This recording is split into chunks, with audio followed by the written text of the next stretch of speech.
Assalamualaikum, hai guys, welcome back to our channel Dahasan Video.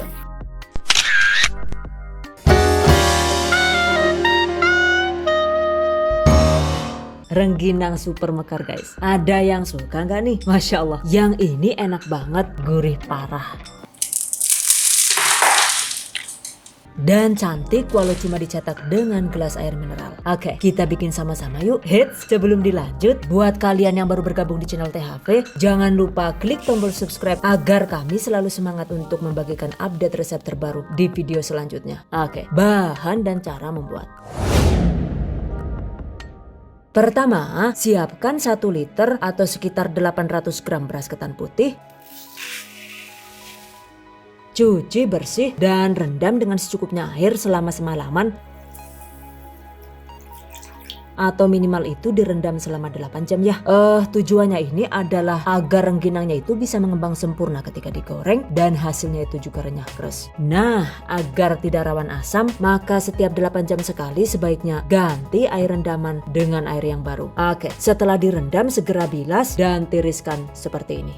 Kemudian tempatkan di dalam sarangan kukusan seperti ini. Agar cepat matang saat dikukus, buat lubang di beberapa titik seperti ini ya. Berikutnya kukus dengan menggunakan api sedang sekitar 15 sampai dengan 20 menit atau hingga ketannya itu setengah matang. Sambil menunggu selanjutnya kita siapkan bumbu yang diulek, yaitu ada 5 siung bawang putih dan ini saya menggunakan bawang cutting karena aromanya itu lebih kuat ya. 1 sendok makan ebi kering atau bisa diganti dengan 1 sendok teh terasi udang sesuai selera. 1/4 sendok teh garam sesuai selera. 1 sendok teh ketumbar bubuk optional alias bisa dilewatkan. Oke, ulek hingga halus seperti ini.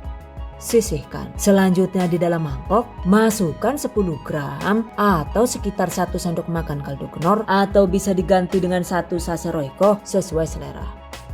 1 sendok teh gula pasir. 1/4 sendok teh micin atau penyedap optional.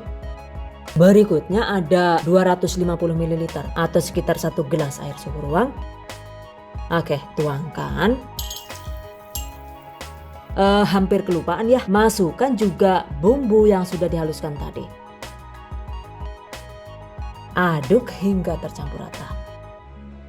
Oke, sisihkan. Balik lagi ke ketan yang dikukus tadi. Jika sudah setengah matang, maka segera angkat. Tempatkan di dalam wadah tahan panas. Dan selagi panas, segera ambil larutan bumbu tadi, kemudian tuangkan perlahan. Lalu aduk cepat hingga semua bumbunya itu terdistribusi secara merata.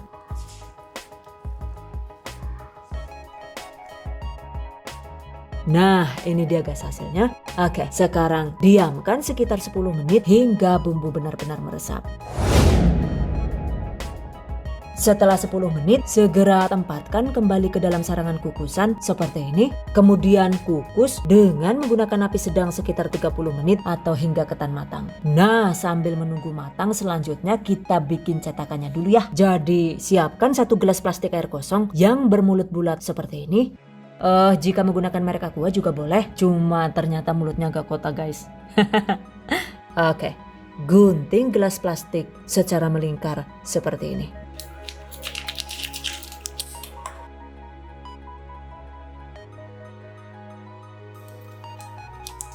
Nah, seperti ini guys hasilnya. Oke, sisihkan. Balik lagi ke ketan tadi. Jika sudah matang, segera angkat.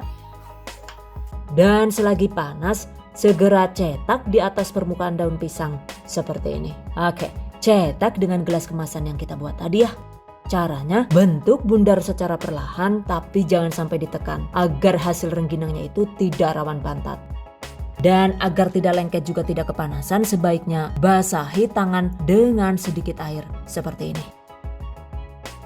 By the way, salah satu kunci rengginang bisa mekar dan cantik saat digoreng ternyata itu ada pada proses pencetakan. Jadi pastikan rengginangnya itu dicetak dengan cukup diratakan saja pelan-pelan. Jangan sampai ditekan ya, alias saja dipelanat-pelanat kayak gue. Dan pastikan ketannya itu tetap utuh alias tidak remek gitu. Karena jika ketannya itu banyak yang patah-patah ataupun penyok saat dicetak, nantinya rengginangnya itu juga jadi rawan bantat saat digoreng. Catat. Oke, cetak sisanya hingga habis. Dan ini dia guys hasilnya. Satu resep ini bisa jadi sekitar 50 sampai dengan 60 buah rengginang tergantung dengan ketebalan rengginang yang dicetak. Berikutnya jemur di bawah terik matahari, dan jika sudah agak kering maka segera balik seperti ini. Kemudian pindahkan ke atas tampah seperti ini.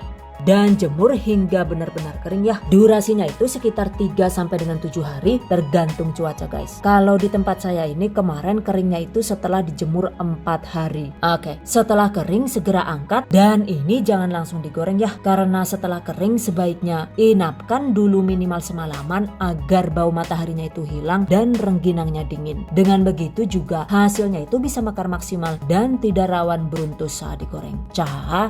Dan ini dia guys hasilnya. Sekarang rengginang siap digoreng. Bisa dilihat kan ya, tekstur berasnya itu masih utuh, yang artinya rengginangnya itu juga insya Allah bisa mekar sempurna saat digoreng. Oke, selanjutnya panaskan secukupnya minyak goreng. Setelah minyak benar-benar panas, setting kompor di api sedang agak kecil, kemudian goreng rengginang satu persatu hingga mekar seperti ini.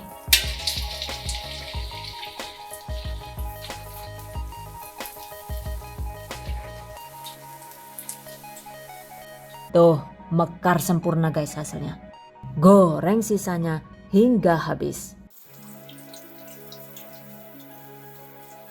Dan ini memang hasilnya itu terlihat agak coklat kemerahan karena bumbunya tadi itu menggunakan ebi kering. But it's okay. Karena bukan gosong jadi nggak masalah ya. Yang jelas yang ini gurih banget dan pecah banget renyahnya. Beneran deh, yang ini recommended banget guys untuk dicoba. Oke, selain menggunakan bumbu ebi kering, jika suka kita juga bisa melewatkan ebi keringnya ya, alias cukup menggunakan bawang putih. Kemudian untuk penggunaan air juga jika suka bisa diganti dengan larutan santan yang sudah direbus matang dengan takaran yang sama seperti ini. Ini saya menggunakan 65 ml santan kara instan yang dimix dengan air hingga volume 250 ml. Dan untuk cara penggunanya itu juga sama, yaitu dituangkan ketika ketan sudah dikukus setengah matang. Setelah itu dicetak dan dijemur. Nah, ini dia guys hasilnya. Rengginang tanpa ebi yang menggunakan larutan santan. Oke, sekarang kita goreng yuk. Dan ini juga saya cetak lebih tebal ya. Ternyata hasilnya itu juga terlihat lebih gendut.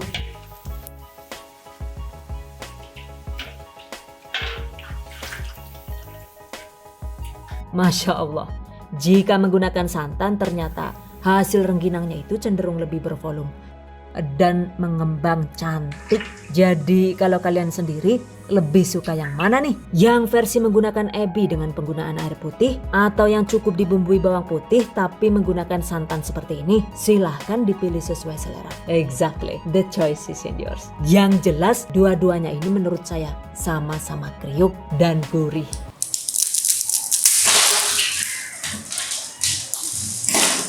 Saat menggoreng, pastikan minyaknya itu sudah benar-benar dalam keadaan panas, kira-kira itu di suhu 180 derajat Celcius. Karena jika kurang dari itu maka rengginangnya itu jadi rawan bantat seperti ini. Yakin?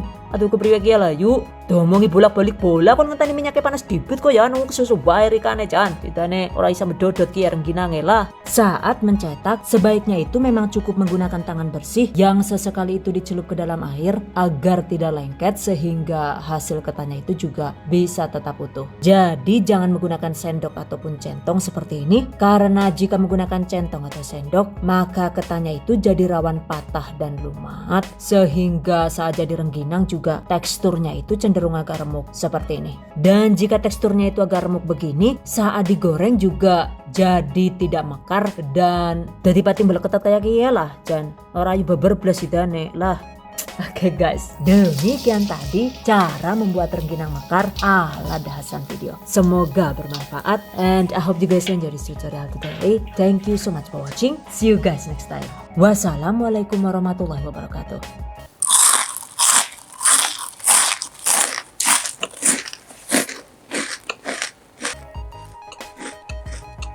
Bye-bye.